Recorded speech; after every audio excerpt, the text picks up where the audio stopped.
Hello, Cubs fans, and welcome to a brand new edition of Cubs on Tap. Ron Luce, Cody Del Mendo. Buddy, we're going streaking. We're going streaking, Ron. We're going streaking in September of a lost season. I know. Isn't it wild? We're going to talk all about it. Is it bad that, like, as soon as they won, I was like, we're fucking back, baby. We're back. All these motherfuckers, they think we're not going to be anything worth shit until 2024, 2025. And I'm like, dude, you haven't watched. We've never wavered. We never left. We were always here, Ron. This is always. Like this game, like this streak. This is like what we deserve. Like me and you, like we deserve this end of the season after how the end of July went and how August went and how everyone thought that this team was just absolute trash. Articles out there comparing this team to the 2012 team. Mm-hmm. Like this time right now is our moment to just kind of, I guess, I don't want to say be petty, but I guess we're being petty because we were right. We were right. This team is not nearly as bad as that 2012 team. This organization is nowhere near where it was in 2012. Like a lot of people were saying, how a lot of the Chicago media said, how a lot of national media said. And I didn't mean to interrupt. I know you have your own spiel you have to do. But I just had to get that out, man. Like this weekend, today's game, just absolutely like it goes. You got to give the credit to Jed Hoyer and the Cubs player development and scouting, because a lot of this lineup is just guys who have never had a full chance to really show what they got. And they're thriving right now, man. Like I'm at the point where fuck it, let's roll with Frank Schwindel at first base. Like he's just killing it right now. He's been unreal. Like for the season, and this includes, for those that may not recall, 8 games with the A's where he was atrocious. I think he hit like 154 with the Athletics. He's still batting for the season like 340. Right. It might now be higher because I think it was 340 entering that last at bat where he got the game-winning single. So just the mind just blowing nature of that, because again, and I know I've been seeing the tweets. Everybody's quote tweeting the official tweet from the Cubs of them claiming him off waivers and like you know what I mean, and just like everybody's like, this aged so well, and it's like, and it did, and it's weird because like literally they acquired him and everybody was like, who the fuck is Frank Schwindel? Yeah, everybody was like, Schwindel's just a made-up character. He's a video game. Yeah, he's a created character in a video game because nobody knows who the hell he is. And like, here we are, because he is doing so well. And again, dude, I mean, honestly, like, I think for you and I both today, there was no need to ask us how we're doing today because the Cubs have won 7 straight fucking games, man. Like 7 straight, man. It's awesome. It is awesome. It's absolutely awesome. We know the season is over. We know that they're not making the playoffs. I mean, if they won out the entire month, which won't happen, but if they somehow won that many games in a row, I think they'd finish with like 87 wins. So that's how much the Cubs are out of it right now. Like they that's how bad August was, unfortunately. Yeah. But 9-21, I think, in the month of August, right? Or no, it was 9-21 over a span of 30 games, 2 consecutive times. Right. So they lost over 40 games in a span of 60 games. So 18-42. Yeah. So and it was bad. It was bad, no doubt. It's but bad. that includes when Rizzo, Baez, and Bryant were here too. Sure. So sure I think what's special about this team now with what we got is it took them a minute because none of them were acclimated with the team. None of them knew each other, at least most of the lineup. Like they have settled in. They have found their role. They know what they do. And I mean, it's fun to watch because it gives you a little bit of insight of what we can see next year. And it gives Jed Hoyer an idea of who they can keep. Right. In which then they can focus more money on probably pitching, honestly. And it's great because now, after the trade deadline, everyone's like, a lot of people didn't think that Bryant or Baez would come back based off, how that shit went down with the media and like their radio interviews and stuff. But, all of that is past, and, we got these guys. And as much as I would love to get one or two of those guys back, it's not necessarily a must thing at this point. That said, I still would love to get Anthony Rizzo back, but, and Chris Bryant. But it doesn't make it a lost offseason if it doesn't happen. I'm not saying what we got is going to take us to the World Series next year, but I am saying you have some pieces. Alfonso Rivas today in the 8th inning, like an 8 or 9 pitch at bat. Like, how many times over the last 3-4 years did we get at bats like that from guys who just grind out at bats? How many times? Not very often, because our lineup was it was loaded with power hitters who either hit homers or strike out a lot. Yep. We didn't have like those grinded out at bat guys who just try to make contact and get on base and stuff.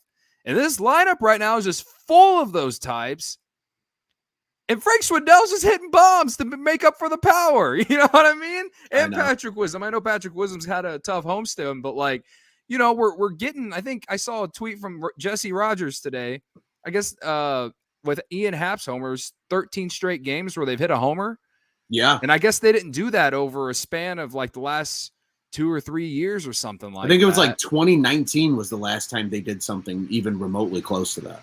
Yeah. So it's like, there's just a lot of really good stuff out of this. And Aaron, aka Dope Redbeard, in the comments, he's like, I was off the Hap train, to be honest, and I was too, but he's really come on, and he's been a big part of why the Cubs are winning 7 games in a row right now. He really has been. And I guess you can go find my old tweets. I didn't slander the guy. I was just off the wagon of like keeping this guy around because he just wasn't performing.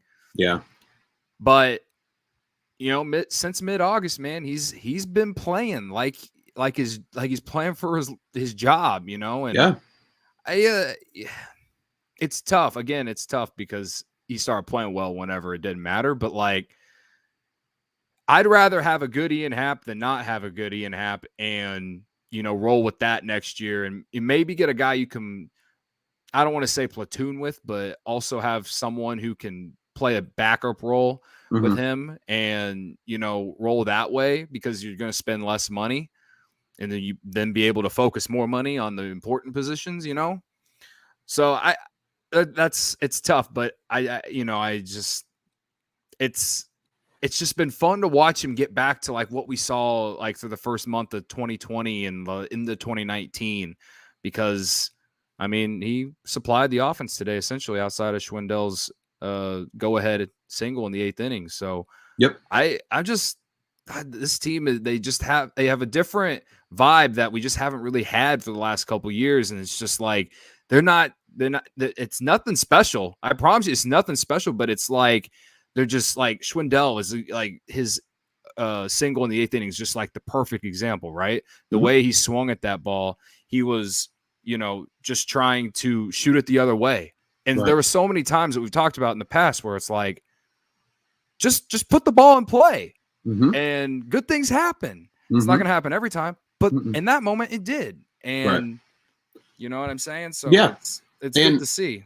It is good to see. And speaking of things that you like to see, here's an interesting statistic from Jesse Rogers via ESPN Stats Info. Frank Schwindel is the first MLB player with a go-ahead RBI in the 6th inning or later in 4 straight games over the last 4 years. He's the first person to ever do it in the last 40 years. To have 4 straight games with an RBI game, a go-ahead RBI single or hit in general in the 6th inning or later. That's pretty impressive. And really, like you said, all the offense today really was.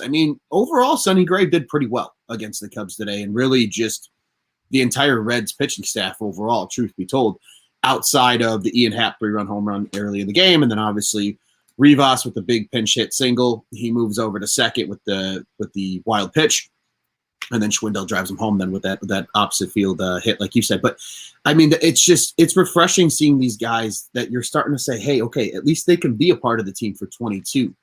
You know what I mean? It's truly something spectacular. And I absolutely love to see it. And something interesting here from you, Aaron, in the comments. Maybe Ortega having the year he is pushed Happ to realize he's not locked into the outfield. Maybe. I think this is a very good comment from Aaron here, Cody, about Ortega in the year he's having. My boy back there, for those that are watching live. But, I mean, it's a good point. I really think maybe +2, kind of going back to what you said, right? We said, like, we really haven't had this kind of vibe with the team in the last few seasons. And right. I honestly think a lot of that has to do with, you were coming off the World Series, the pressure was at an all-time high, and those guys were under a freaking microscope here in Chicago. And then for the last season and a half, it's been, where's the extensions? Where's the extensions? What's this core? What's this core? What's this core? Like, that pressure, I think, just really built up on this team finally until they eventually collapsed. And the collapse was that 11-game losing streak. And now you're just starting to see a team that we don't have any pressure. There is nothing to lose. And you see these guys, and they're just playing, and they're playing for a job next season, like an Ian Happ, a Rafael Ortega, a Frank Schwindel, to an extent, even a Patrick Wisdom still, obviously, like you said, tough homestand, but still having an overall great season. Like, you know, maybe that was just the key, is like, this team just needed that pressure and that narrative out of that locker room in order to just be themselves again and play to the culture that, let's be honest, I think we as Cubs fans got used to under Joe Madden. And now has continued happening under David Ross. So it's really nice to see, man. But I'm telling you, Schwindel has been an absolute treat to watch. And we haven't even talked about Justin Steele yet, who, again, outside of the hiccup of getting to the third, in fairness to him, I don't think he's even gotten to the third time through the order. He maybe has done it once in his MLB starting career at this point. He was electric today. He was efficient. He was K-ing guys. He wasn't walking anybody. You know, and sure, he got a little banged up there and beat up in the sixth, but he still gave you damn near 6 innings today. And it was. You love to see that. What, his 4th start? Right. Well, I thought he's had more than four starts, hadn't he? He's had at least. I thought he's had at least 5 or 6. I thought he's at least had 5 or 6. But I'll look it up for us. But Steele in that 6th inning, you know, the leadoff walk. I think I tweeted it was like, you know, the baseball gods never forget. No, that happened. Then I think Castellanos came up, added another double. He freaking raked today. Cubs, make things right. Pay this guy $25 million AAV this offseason, and let's fucking get this guy back in one of the corner outfield spots. Give me Nicky 2 bags every day, baby. Nicky 2 bags. He would be an absolute fucking vibe in that fucking outfield. Could you imagine him, Wisdom, and Schwindel, and just the vibes that these dudes would be like? Can all 3 of them have a no undershirt day in the middle of July and like all hit a home run and do the little, you know, no undershirt celebration? Like, no, Buzz, he is not future White Sox right fielder. You guys have Colas. You guys have Colas. You will be fine. Well, I also don't think Jerry's going to let Rick Hahn spend $25 million on Nick Castellanos either. But that's just me. And I'm a Bulls fan, so I know all about Jerry and him not wanting to spend money. Of course, that's not really true this offseason for them. But whatever. Historically, the history speaks. But, yeah, man, after the walk in that double, and then he hit a guy, I think that's when they brought in Cody Hoyer. And I thought Cody Hoyer did a really good job of getting out of that inning, limiting the damage the best he could whenever he comes in with bases loaded, no outs. I mean, he gave up did he end up giving, like, all 3 runs were charged to Steele, but did all 3 runs score with Hoyer on the mound? Or did 1 or 2 of them? 1 scored with Steele on the mound. Yeah, because he hit 2 scored with back Hoyer. To back. Yeah, because Hoyer had the wild pitch, and that scored Castellanos when it truly shouldn't have, because he actually retreated back to third base and still was able to score. It wasn't a great base running. Yeah, it wasn't, and then it wasn't a great throw. Wasn't a great tag by Hoyer. And then the double ultimately scored Suarez then to tie the game. Right. Yeah. So I think when Hoyer came in, though, all things considered, he did really well to, at least get out of the inning with a tie ball game. Yeah. He continues to pitch very well. I know there's no pressure. I mean, essentially like for the season, but he is coming in a high leverage spot and he did very well in it, man. I think it's not something that I can't not bring up or talk about because these are moments that he's going to be in next season and beyond because he's not in the Kimbrel trade if the Cubs don't see him as a guy like that. You know what I mean? Absolutely. So I thought he did really well to get the Cubs out of that shitty inning. And then Scott Efros, like I had to look him up on Baseball Reference, man. Guy doesn't have 5 innings pitch. Dude was drafted by Theo Epstein 2015. He's been up and down the Cubs minor league system since then. Yeah. He's just, I mean, again, only like 5 innings pitched now, but like he just came out there and pitched 2 innings. Like, yeah. and got it done. I mean, this is a Reds team in the middle of a playoff chase. Yeah. Like they're like, I don't really know why they didn't pitch Votto today, except for the fact that Steele's a lefty. But like, Votto's been really bad. They said on the broadcast he's been really bad against lefties this year. He's only hitting like 205 or something against lefties. So that's probably why. And probably just just to get him a rest day. I mean, true. He is an older player now. We'll see him. We'll see him tomorrow. No doubt. But I just like, I can't. Efros goes out there and gets you 2 clean innings. He really didn't have any issue. I know he gave up a hit to lead off the second inning he pitched, but he got out of it. I know, but that was it. That was the only damage against him all day. Kyle Farmer almost hit one out on him, but I mean, other than that, he was good though. Like he was very good. I don't know how to feel about that, but it's nice. It's good it's great to see. There's just. Like, he's just a small example of, like, what I've been preaching for the last couple months, Like, the player development, just player development and, like, putting guys in position to be successful and, like, build some confidence for next year and find out a role for this guy and that guy. We clearly have one for Cody Hoyer. We might have one for Scott Efros. Didn't see that coming, but we might, Might, yeah. And then, even Adam Morgan closing the game out, 1-run ball game. He's been one guy that I'm like, why is he still on the roster? I know for months. Literally, yes. I'm like, but maybe maybe he's just a left-handed specialist guy. I mean, I understood why he was because he came in and faced 3 lefties, including Votto. But shit, man, like this bullpen's very much coming together. I know you talked about it in the last show. Like, there's just a lot of really awesome things. And it all starts with the bullpen right now. And Justin Steele, was very good today. It built off the start from Minnesota. I think if he doesn't have that leadoff walk, perhaps he gets through 6. But I think his youth really showed in that 6th inning too, just because like you have the leadoff walk and then you give up the double and then he starts overthrowing and he hits a couple guys and then, Cody Hoyer comes in and saves the day. But I think that really is all about, youth and inexperience and stuff. So, oh, sure. And the more he pitches, the better he's going to get. I did look. You were correct. This was his 5th start today now. Okay. For that Justin sounds about Steele. right. Yeah, that sounded about right. And, we've seen growth from him in every start, I feel like. That's not something we've really seen out of Keegan Thompson at all. So I'm just glad to see that one of them has really thrived in this role because – again, because everyone is performing the way they are, it's going to allow the Cubs to spend money in places needed. And they clearly need another starting pitcher this offseason. Yeah. So, you'll probably have Abbott back in the rotation next year. And obviously you got Hendricks and then Alec Mills.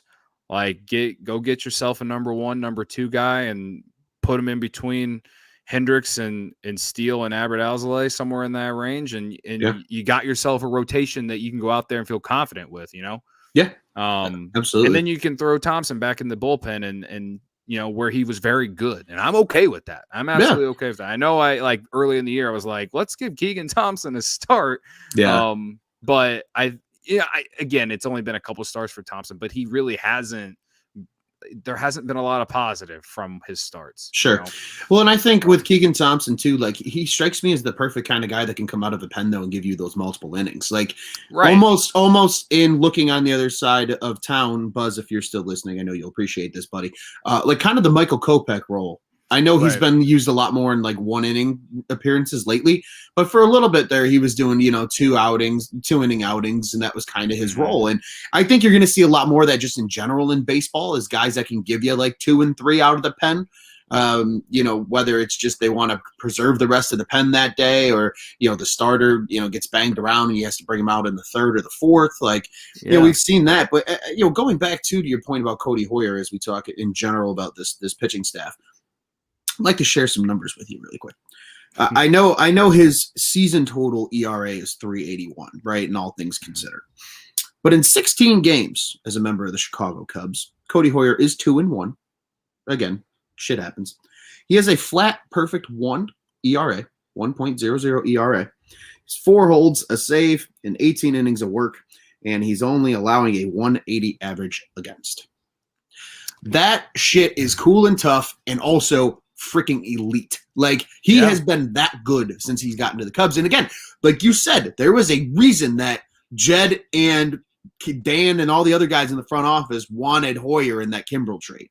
Yeah. Because he's got the upside, and he's still a very young piece that's going to be a big part of this bullpen moving forward. And like you said, maybe Scott Efros is too. Yeah.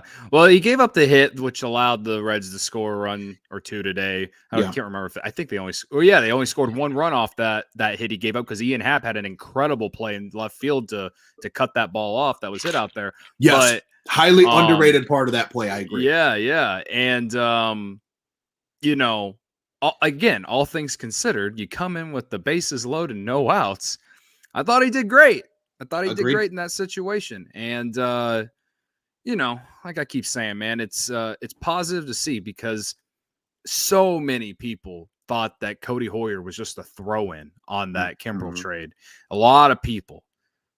Me and you both were told that Jed Hoyer what was it? Rick Hahn was holding Jed Hoyer's balls or some shit like that. Something crazy like that.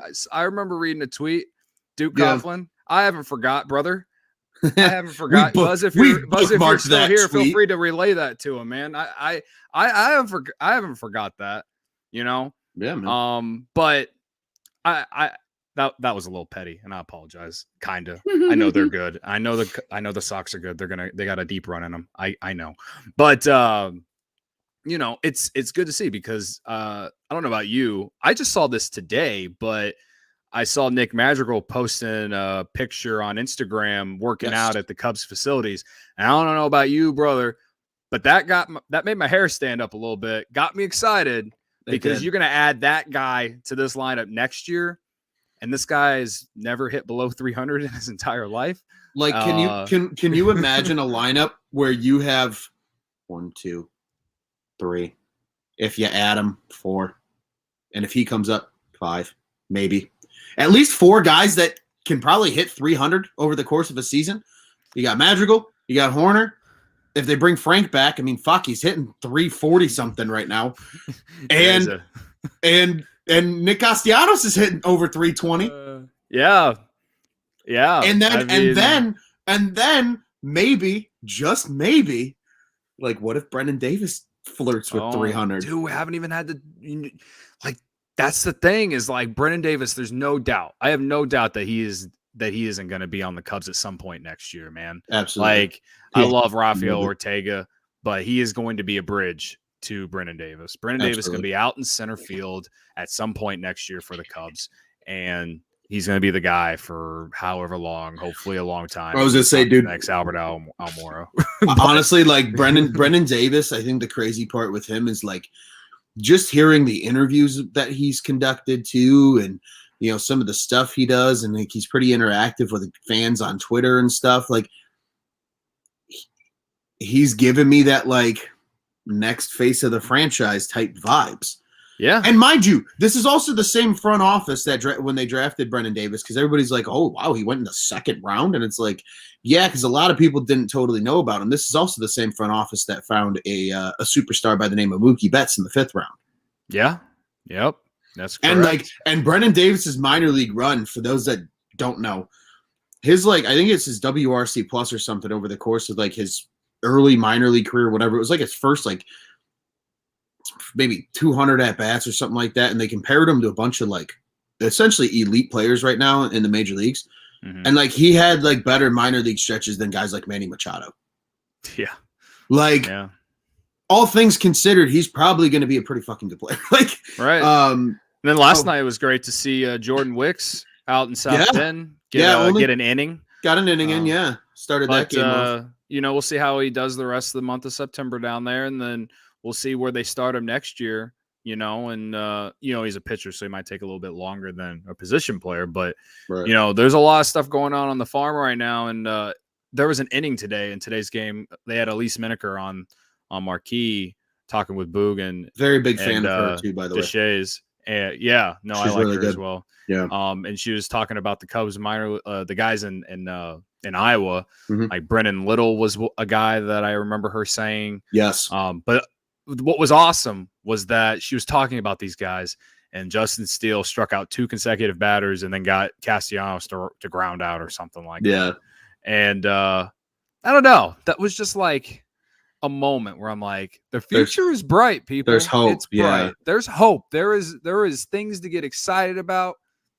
It was if I didn't have my car issues yesterday, there's no way that I would have not at least thought about going to Wrigley today for that Justin Steele start, because it looked like it was obviously. I live in Chicago. It's a beautiful day out there. It's fall weather, September type vibes, minus going to the playoffs, but still just fun. Yeah. And today's game was a fun one, man. And kind of like the last time I was on with you, you got a little bit of everything. And really did. Another thing that we should mention too, Andy Green, undefeated as the manager for the Cubs. All things considered. All things considered, man. There's just a lot of good stuff, man. Yeah, I mean it's refreshing. You know what I mean? You and I talked about it. They're not going to be in the playoffs. Just realistically, it's just too hard at this point. They dug themselves in too far of a hole. But at least if you have that 500 or better month, like you talked about, sir, at least you're building something for the future, because at least these guys are all playing meaningful baseball in the month of September and are being put in situations that they're going to need to be used to when the time comes for this team to compete. And, sure, maybe only a handful of the guys that are currently on the roster are still on this roster when this hopefully, next great Cubs team potentially wins a World Series. But even if a few of them are, it's still great. Just, what I mean? It's just that it's that great development that they need.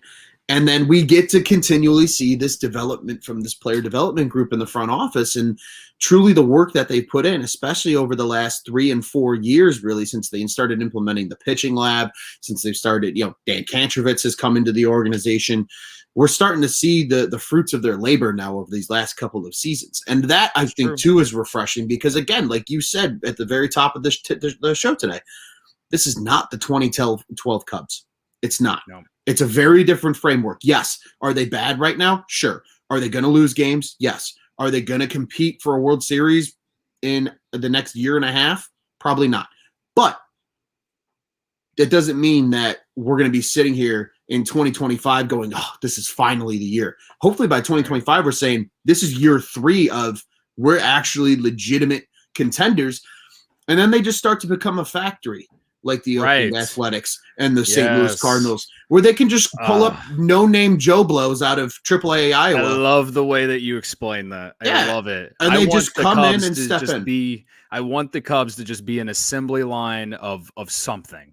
Yep. Because then you never have to worry about a bad contract ever again. Because if they think a guy's going to get paid too much, you can just let him walk and you replace him with something that you built in your factory. Right. Exactly. Oh, you just said it perfectly, man. All in all, just good stuff. Yeah, man. Great. It was a great game today, man. I mean, I know we unfortunately are under some time constraints for today's episode. So we'll go ahead and look forward. I do want to, again, Wicks was good last night. I actually recorded it. I'm going to try and watch it tonight and just to get that feel for how he looked. One inning, so you don't have to wait too long. It's perfect. Yeah, I can watch 10 minutes. Also, huge shout out to our friend Max Bain. One pitcher of the week, I believe it was, for the South Bend Cubs. So shout out to friend of the program, Mr. Max Bain. He's been very, very good with the South Bend Cubs. But yeah, once again, man, I mean, Cubbies win 4-3 today over the Reds.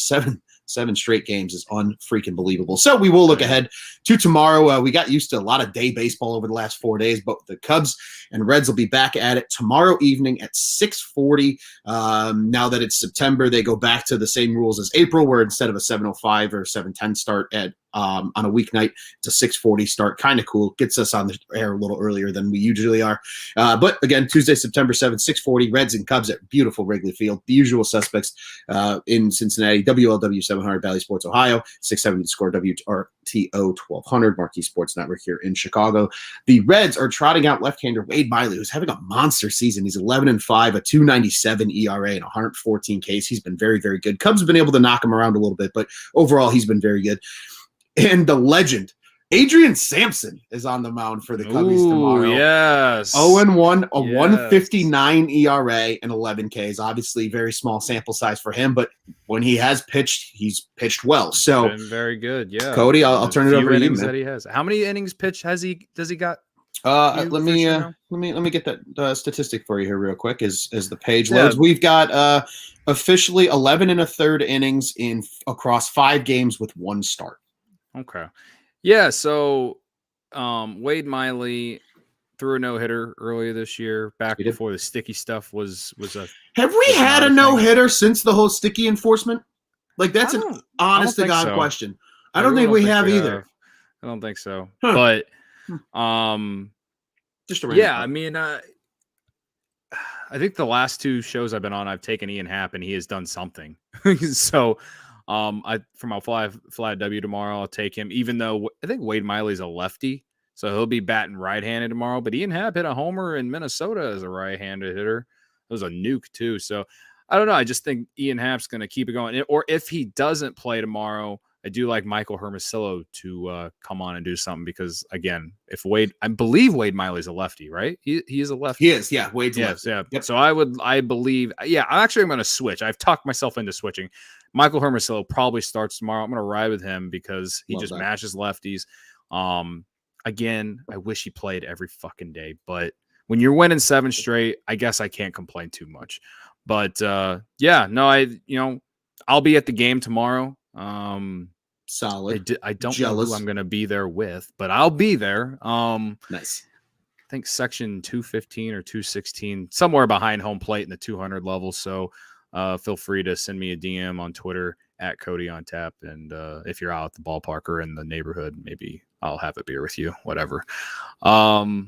Yeah, man, I don't know. I don't really have much. It's just like keep rolling, and we'll the Cubs will lose eventually, but I just love the way they're playing right now. Even if they had gone another 4-4, you know what I mean? Because remember, I think it was right before September 1st, I was like, the Cubs went 4-4 to end the month of August, and was just like, all right, let's give me a 500 month of September. I got ratioed. People fucking shit on me, and they all look fucking stupid right now.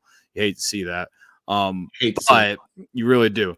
But like, here we are. We're 6-0 in September, and we'll lose eventually. But just like give us a quality loss if you lose. Like just make it fun. Force Andy Green or whoever's being the manager to put guys out there in situations you're going to use them next year, and just keep that going, because that's a lot more fun than just losing every single game by 10 runs and giving up 15 runs a game and shit like that, which I felt like it was like every single day in August. So it's just nice to see this team kind of turn the corner and kind of like, start moving in the right direction and moving for the future and building momentum. Like it's awesome. It's absolutely awesome. It does make everything that happened in July feel a lot better. And they also, I don't know if playoff teams see that, but I do feel like there are teams in front offices out there that see that the Cubs are playing well right now. And I don't think that goes unnoticed. I think that is something that shows that, hey, this organization isn't as inept as the Chicago and national media have said since the trade deadline. Yeah. No, for sure, man. I agree with everything you said. Would like to make note the Cubs are the hottest team in baseball, quickly followed by Seattle and Toronto, who are both on 5-game winning streaks. But Wow. hottest team in baseball right now, ladies and gentlemen, Chicago Cubs. But yeah, man, I agree with you for tomorrow. Expect to see a lot of righties in the lineup. Hermosillo's a guy I expect to see in the lineup. Would not be surprised either, and he's actually going to be my fly the W pick if we see David Bodie return to the lineup. He's actually a 286 career hitter against Wade Miley. He's got a couple RBIs as well against him. So would not be surprised if he plays. Maybe they gave Patty Wise a day off with him being a little cold. Maybe Bodie plays third tomorrow, or Duffy plays third and Bodie plays second. We could see some type of that look, rotation on the infield. I feel like Schwindel's always a good pick, but I'm going to roll with Bodie just to switch it up and make it different. I expect him to be in the lineup tomorrow. And I'm actually kind of excited to see Adrian Sampson because, again, he has a 1.59 ERA. He's been really good. Just another no-namer. I would love it if the thing that used to piss me off about the St. Louis Cardinals, that they could just find some random ass guy that had 2 first names and throw him into the starting rotation and he was good. Like, if the Cubs start doing that, I am going to be a little kid in a candy store because that's just going to make me so happy. And if that continues to happen with guys like Adrian Sampson, I'm all for it and I'm here for it. So, but I'll roll with David Bodie for tomorrow. But I do like your Hermosillo pick. And yeah, if you're listening and you're out at the ballpark tomorrow night, go say hi to Cody. And as for Sampson, though, I guess I'll just say, just keep. I don't really know a lot about him, so it's hard for me to even say. But just like fair, I guess the thing is just to, I guess, keep the momentum building. For him. Again, I don't know where he came from, who he is, who even drafted him. If he was on another team, did the Cubs draft him? I don't know. This is something I have to go to his baseball reference page and look up. But 11 and a half. Well, you said 11 and 2/3 innings of 11 and a third, yeah. 11 and a third. Like, hey, man, if he keeps it rolling the rest of the month, that's another arm in that pen for next year. And, we'll see what happens with that. But I do, what's nice, I think, to end the show, I think what's the most beautiful thing is just like, it's so nice to see the Cubs have found a way to develop some pitching, man. Absolutely. It's so nice. Not that I didn't think that they were doing it. They just weren't doing it a lot. And they, no one wanted to give them credit for making trades for pitchers like Kyle Hendricks, Alec Mills, stuff like that. But, as far as homegrown, drafted and, and grew themselves, like, it is nice to see that we have a plethora of them right now. And maybe Adrian Sampson's one of those guys. So I guess we'll see you tomorrow night. I'm ready to be hurt again, brother. I'm ready to be hurt again. I feel that, man. Fun little fact about Sampson. He's actually been drafted twice. He was the 16th round pick in 2011 by the Marlins, and then he was drafted in the 5th round in 2012 by the Pirates. And eventually he debuted versus the Boston Red Sox on June 18th, 2016. I believe he was a member of the Seattle Mariners at that time. So he's actually been around the block. He is 29 years old. Fun little fact about tomorrow's starter, Adrian Sampson. And before we get out of here, everybody, do want to remind you, Cubs on Tap, the official Cubs podcast of the On Tap Sports Network. Check us out, www.ontapsportsnet.com, at On Tap Sportsnet on social media. Pod-specific accounts are at Cubbies on Tap, that's CUBBIES, Twitter and Instagram for that. I am at Loose on Tap, Cody's at Cody on Tap, and then follow all of our other great contributors at Juice on Tap, at Joe on Tap, at Marty the Ball, at The Right 326, and everybody else that does good work for us here at Cubs on Tap. Bears, Bulls, Blackhawks, we got all that too. And yes, Cubs fans, we all know Sox fans, send them to us as well. www.ontapsportsnet.com, at OnTapSportsNet on social media, the OnTap Sports Network. Go ahead and check out what's on tap in Chicago sports. Ladies and gentlemen, thank you so much for joining Cody and I today on this actually very fun show to talk about. Cubs win. Steele looked good, all things considered. Schwindel, the legend, continues for him. And we're going streaking 7 in a row. Going streaking, baby. 7 in a row for the Chicago Cubs as they look to make that 8 in a row tomorrow with Cody in attendance against Wade Miley and the Cincinnati Reds. So, Cody, what do you say, man? We get out of here the only way we know how to here at Cubs on Tap? Yep. Fuck the Cardinals, and let's go Cubs. Let's go Cubbies.